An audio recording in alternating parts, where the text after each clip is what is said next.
Hey guys, John here, and welcome back to John's RC. And today I'm here with quite the unique model. This is actually my own built airplane. This is supposed to be a profile Yak 55 based on Twisted Hobbies designs. I found the plans online, which I will link in the description, but I used the Dollar Tree foam board, the Adams Ready board, for this project, and I used two sheets, which totaled me $2.50, and so it's probably going to be the cheapest profile airplane you can get for the price. Now you can put whatever electronics you want in this thing, but for me I used the really premium electronics, which is quite funny because it's quite a cheap airframe, but I used all the Crack Series Pro electronics from Twisted Hobbies, and I got this from one of my totaled profile airframes from Twisted Hobbies. It's actually from a Crack Pits.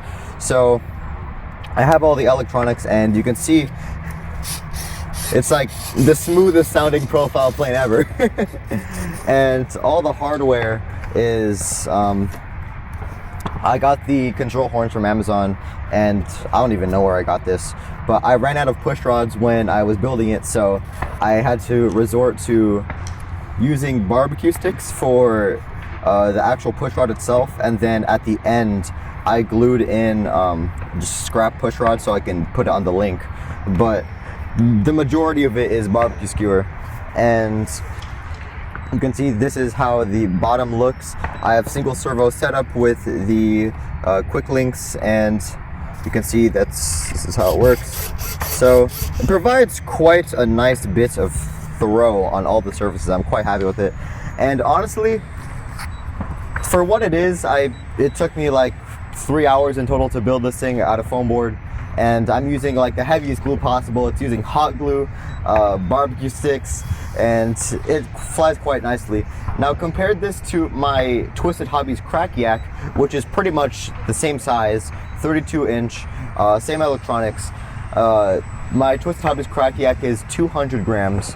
This comes out to 220, so it's quite a cow. However, it flies nicely in the air, has pretty good proportions for it to fly nicely.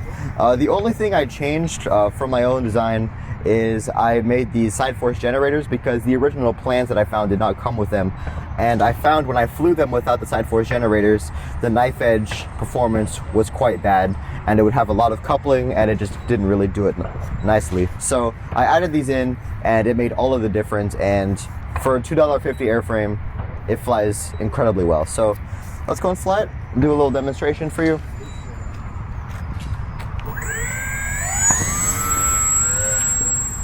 Okay, so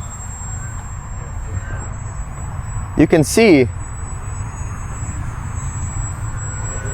it just flies really nicely.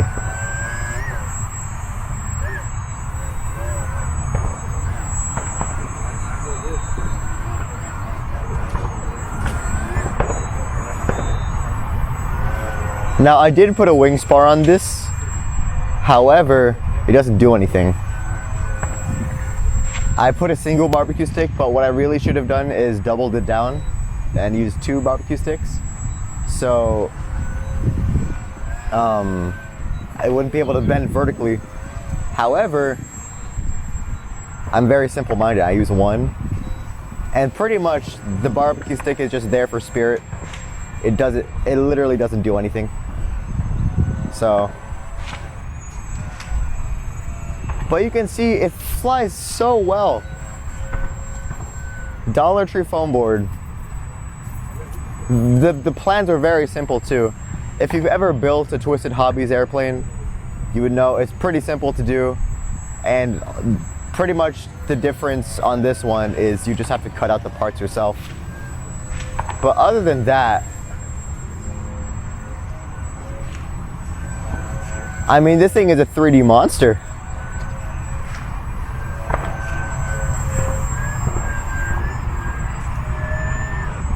And then let me show you some knife edge performance. Look at that. I'm not touching the ailerons, and I can just do whatever I want. Look at that. That's what the side force generators gets you.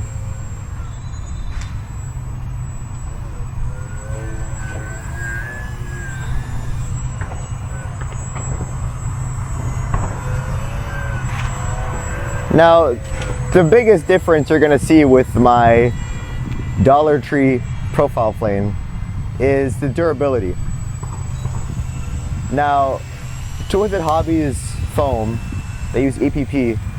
It's best known for its precision, but also how incredibly durable it is. That's the main selling point on top of the performance. If you want like a good 3D trainer, you're gonna want good durability so you can really push yourself. However, this, I'm assuming, will disintegrate if I ever touch the ground.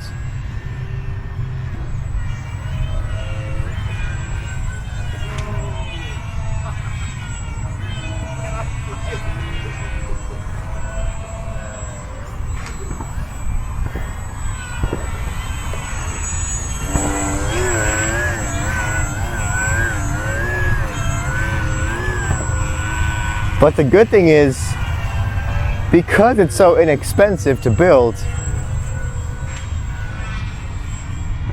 you can just make a ton of these.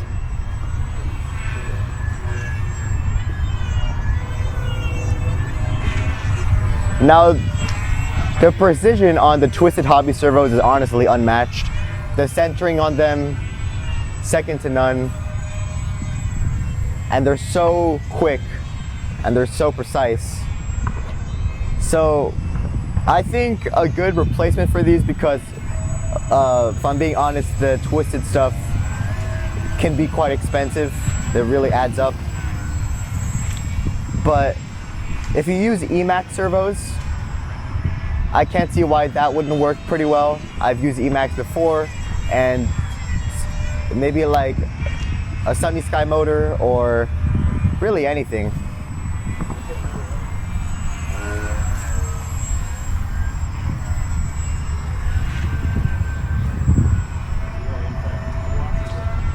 Now, I haven't tested flight times.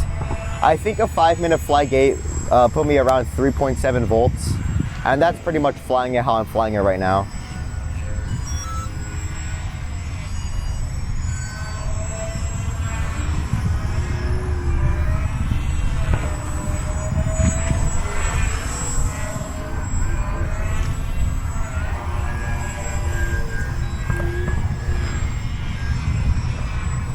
You can see it kind of looks like an ornithopter in the air because of how badly the wings flex. But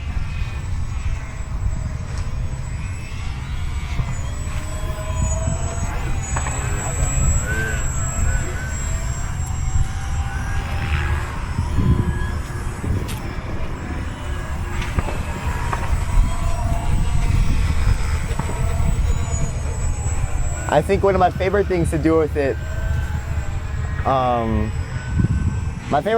is rolling circles. I think you can tell. I love doing those. But I love how, like, when you push it all the way down, I love how nicely it settles back into the hover. So for 220 grams, it's really respectable. It's a really respectable airframe.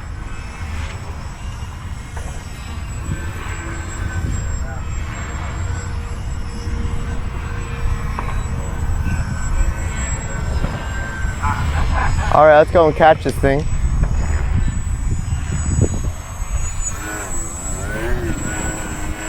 Oh, the wind is bad. It's like a 1 mile per hour, but this thing is still being pushed around.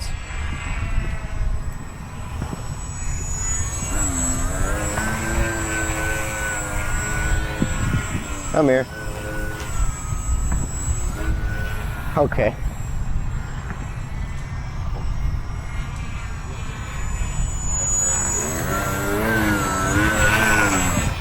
All right, so, oops.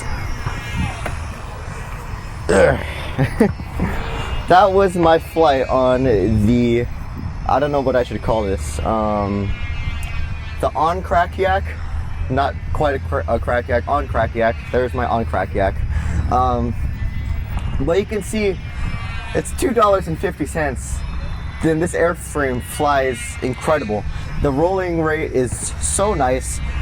You can see this is how I have my so, it's quite funny to show you guys, but this is how I have my hinges done. I was supposed to do a nice bevel cut, but I got a little bit out of hand, so now I just have messy cuts all over the place, and that's how it is on all of them. But they work, and they work quite well. So if you're on a budget, this thing is so nice to fly. And I have a lot of twisted airframes, and I like to fly this thing. This thing is quite fun. Might be a bit biased because I built it, but of course, this is not my design. And like I mentioned before, I'll put the plans. I put the plans in the description for you to try out, and I might put in the side force generators. But you can see they're very simple to build. You just need these diamond-shaped things, and you have to just make them the thickness of the wing when you slot them. But they're very simple to build. I'll see if I can draw something up, but I'll definitely put in the plans for the actual airframe. But other than that, it's just such a nice flying plane, and it's such a lot. It's good fun. So that's pretty much it. Thanks for tuning in to John's RC, and if you're new to this channel, feel free to like, comment, and subscribe. Bye guys, I'll see you in the next one.